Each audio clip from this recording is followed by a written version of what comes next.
नमस्कार, मैं हूं अंकुर। आप देख रहे हैं सत्य हिंदी। एक नजर अब तक की सुर्खियों पर। हरियाणा दिल्ली के बाद अब आरएसएस बिहार में भी एक्टिव हो गया है। दैनिक भास्कर की रिपोर्ट के मुताबिक आरएसएस की रणनीति के तहत बिहार के हर गांव में 10 से 15 स्वयंसेवक एक्टिव हो गए हैं। वो चाय की दुकानों, मंदिरों और घरों में लोगों से बातचीत कर रहे हैं। संगठन ने वोटर्स की 3 लिस्ट बनाई है: पक्के वोटर, कंफ्यूज वोटर और रूठे वोटर। अब टीमें घर घर जाकर नाराज वोटरों को मना रही हैं और कंफ्यूज वोटरों को समझा रही हैं। शिकायतें सुनने के लिए भी टीमें बनाई गई हैं। गांव की सड़क, राशन कार्ड, प्रधानमंत्री आवास जैसी समस्याओं को चुनाव से पहले हल कराने की कोशिश की जा रही है। महिला वोटर्स पर खास ध्यान है। महिला संगठन अलग अलग आयु वर्ग की महिलाओं से मिलकर उनकी राय जान रहे हैं। इससे उम्मीदवार चुनने में मदद मिलेगी। सूत्र बताते हैं कि आरएसएस 100 सीटों पर उम्मीदवारों की लिस्ट भाजपा को देगा। हर सीट पर 3-3 नाम होंगे, साथ में रिपोर्ट कार्ड भी। बिहार में आरएसएस की योजना है कि प्रधानमंत्री की रैली से लेकर स्टार प्रचारकों की रैलियों तक सबका प्लान संगठन तय करेगा। रणनीति 3 बिंदुओं पर टिकी है: राष्ट्रवाद, हिंदुत्व और विकास। मुस्लिम बहुल इलाकों में राम मंदिर और राष्ट्रवाद का मुद्दा उठाया जा रहा है, जबकि किसानों के इलाके में योजनाओं और विकास की बात की जा रही है। दिल्ली और हरियाणा की तरह ही बिहार में भी ब्लॉक स्तर पर हर हफ्ते 100 बैठकें की जा रही हैं। जातीय जनगणना के मुद्दे पर भी आरएसएस ने सरकार को इनपुट दिया था। यही वजह है कि केंद्र ने 2026 से 2 चरणों में जनगणना कराने का ऐलान किया है।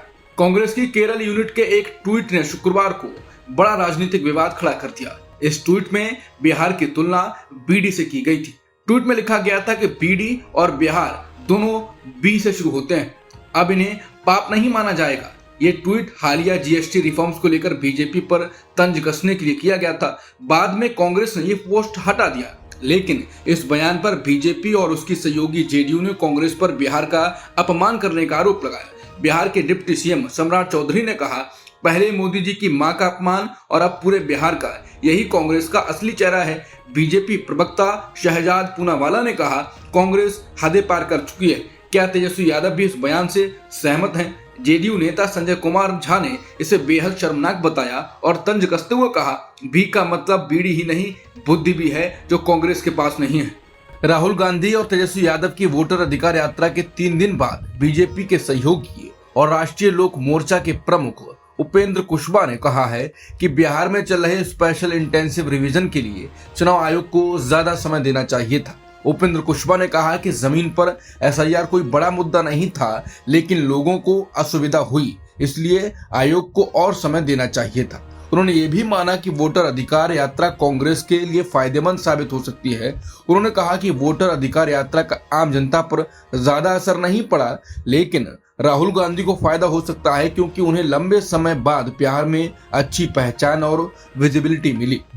राष्ट्रीय स्वयंसेवक संघ और उससे जुड़े संगठनों की 3 दिवसीय अखिल भारतीय समन्वय बैठक आज शुक्रवार से राजस्थान के जोधपुर में शुरू हो रही है। इस बैठक में संघ प्रमुख मोहन भागवत समेत 32 संगठनों के करीब 320 प्रतिनिधि शामिल होंगे। आरएसएस के प्रचार विभाग प्रमुख सुनील अंबेकर ने बताया कि यह बैठक कोई औपचारिक निर्णय लेने के लिए नहीं है, बल्कि आपसी सहयोग बढ़ाने के लिए है। बैठक में राष्ट्रीय एकता, सुरक्षा और सामाजिक मुद्दों पर चर्चा होगी। अलग अलग राज्यों जैसे पंजाब, बंगाल और पूर्वोत्तर की स्थिति पर भी संगठन अपने अनुभव और आकलन साझा करेंगे। भाजपा अध्यक्ष जेपी नड्डा भी जोधपुर पहुंचे हैं। मुख्यमंत्री भजन लाल शर्मा ने एयरपोर्ट पर नड्डा का स्वागत किया और फिर जयपुर लौट गए।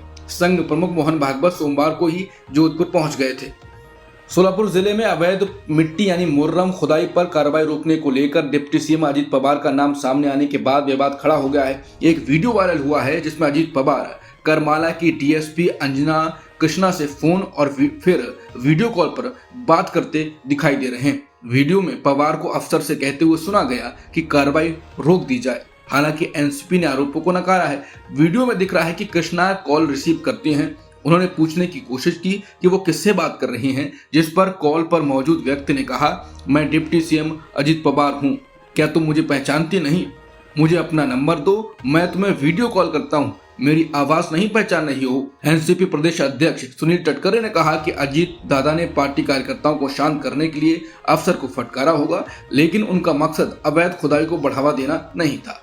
आप नेता विजय कुंभारे ने इसे सत्ता का दुरुपयोग बताते हुए कहा कि जब अफसर गलत काम के खिलाफ कार्रवाई कर रहे थे तो उन्हें धमकाना गलत है। यही वजह है कि मंत्री अपने मनपसंद अफसर चाहते हैं। इस घटना के बाद विपक्ष ने भी सवाल उठाए हैं कि क्या वाकई सरकार अफसरों पर दबाव डालकर अवैध गतिविधियों को बचाना चाहती है।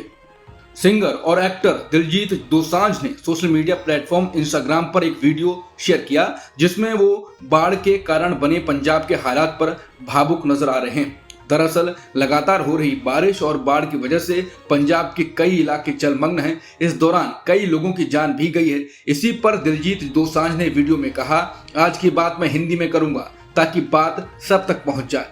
उन्होंने कहा कि बाढ़ की वजह से पंजाब के हालात बहुत खराब हैं। लोगों के घर बह चुके हैं, फसलें तबाह हो चुकी हैं, पशु मर चुके हैं, जिंदगियां बर्बाद हो गई हैं। पंजाब जख्मी है पर हारा नहीं है। दिलजीत दोसांझ ने कहा कि बाढ़ से जितने भी प्रभावित परिवार हैं वो उनके साथ खड़े हैं। उन्होंने कहा कि ऐसा नहीं है कि राशन या पानी देकर ये समस्या खत्म हो जाएगी। जब तक उनकी जिंदगियां दोबारा शुरू नहीं हो जाती, हम सब उनके साथ। भारतीय पीएम मोदी, रूसी राष्ट्रपति व्लादिमीर पुतिन और चीनी राष्ट्रपति शी जिनपिंग की हंसी मजाक और दोस्ताना अंदाज वाली तस्वीर ने अमेरिकी मीडिया को सख्ते में डाल दिया है।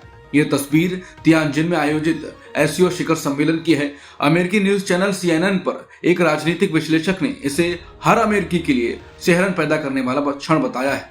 अमेरिकी समाचार चैनल CNN के विश्लेषक मिस्टर जोन्स ने इसे नई विश्व व्यवस्था की शुरुआत के रूप में पेश किया जिसमें भारत, रूस और चीन जैसे देश एकजुट होकर अमेरिकी प्रभुत्व को चुनौती दे सकते हैं। जोन्स ने इसे तस्वीर को ऐतिहासिक रूप से महत्वपूर्ण करार देते हुए कहा कि शी जिनपिंग, पुतिन, मोदी और उत्तर कोरिया के नेता किम जोंग उन की ये तस्वीर हर अमेरिकी की रीढ़ में सिहरन पैदा करनी चाहिए।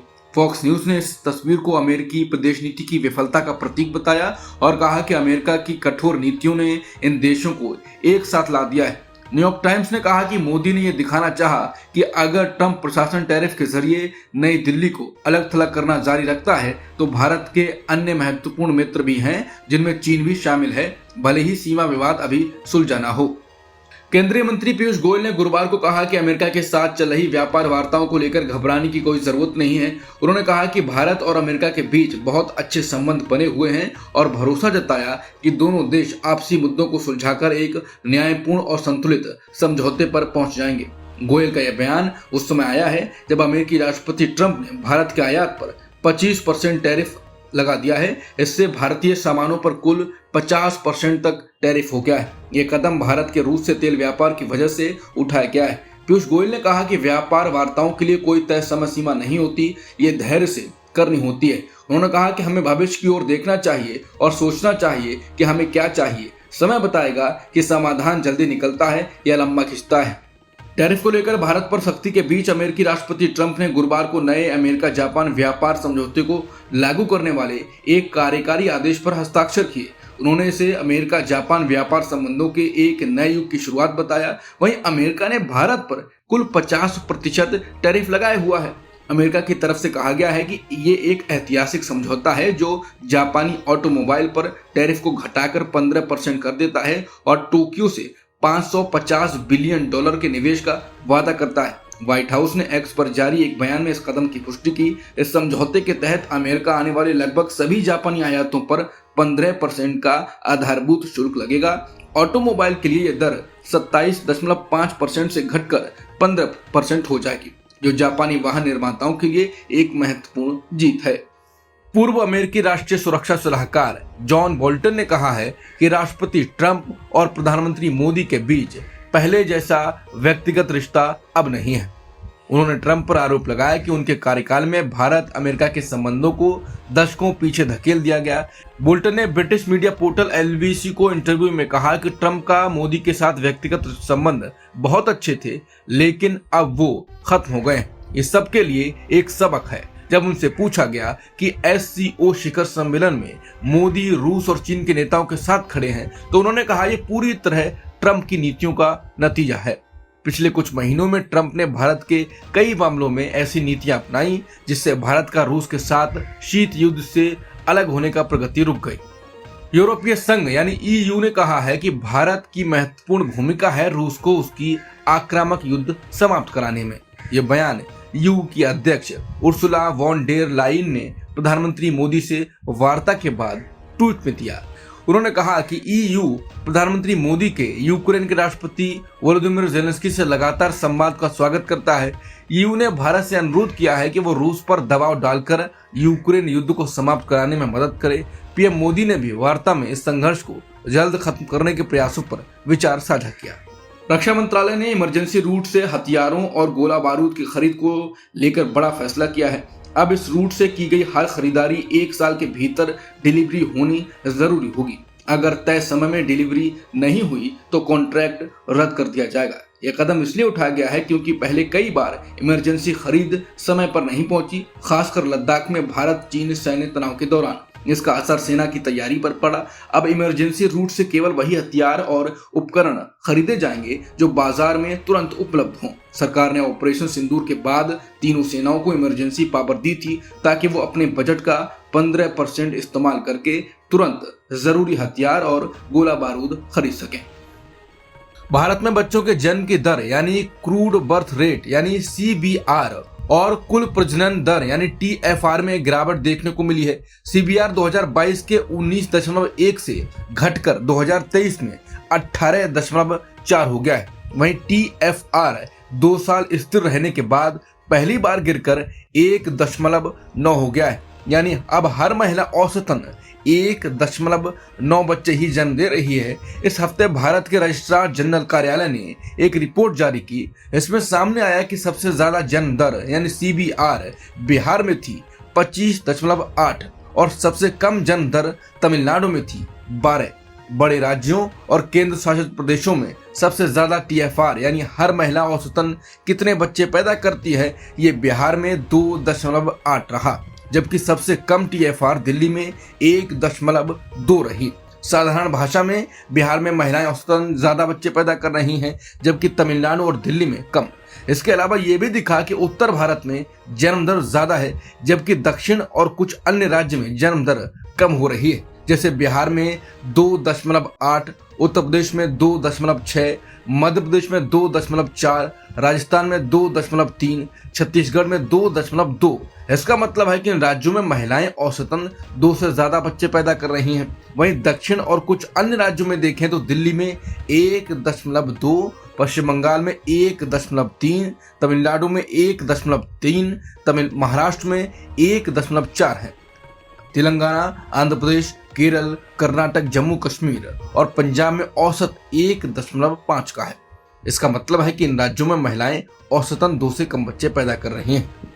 अमेरिका के राष्ट्रपति ट्रंप शुक्रवार को एक आदेश पर हस्ताक्षर करने वाले हैं। इसके जरिए वो डिपार्टमेंट ऑफ डिफेंस का नाम बदलकर डिपार्टमेंट ऑफ वॉर करना चाहते हैं। न्यूज एजेंसी PTI के मुताबिक उनका कहना है कि इस कदम से अमेरिकी सेना की मजबूती और शक्ति के बारे में लोगों को पता चलेगा, लेकिन मंत्रालय का नाम आधिकारिक तौर पर बदलने के लिए अमेरिकी संसद से कानून पास कराना जरूरी है।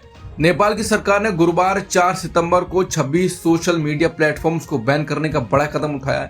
इन प्लेटफॉर्म्स में फेसबुक, एक्स, इंस्टाग्राम और यूट्यूब शामिल हैं। नेपाल सरकार का कहना है कि इन प्लेटफॉर्म्स ने रजिस्ट्रेशन के नियमों का पालन नहीं किया, इसके लिए इन्हें बंद किया जा रहा है। सरकार ने पहले भी 28 अगस्त को इन प्लेटफॉर्म्स को रजिस्ट्रेशन के लिए 7 दिन की अंतिम तारीख दी थी। ये समय सीमा बुधवार रात खत्म हो गई। अब तक की खबरों में इतना ही। बाकी खबरों के लिए बने रहिए सत्यहिंदी.com के साथ। Copyright disclaimer under Section 107 of the Copyright Act 1976. Allowance is made for fair use for purposes such as criticism, comment, news reporting, scholarship, and research. Fair use is a use permitted by copyright statute that might otherwise be infringing.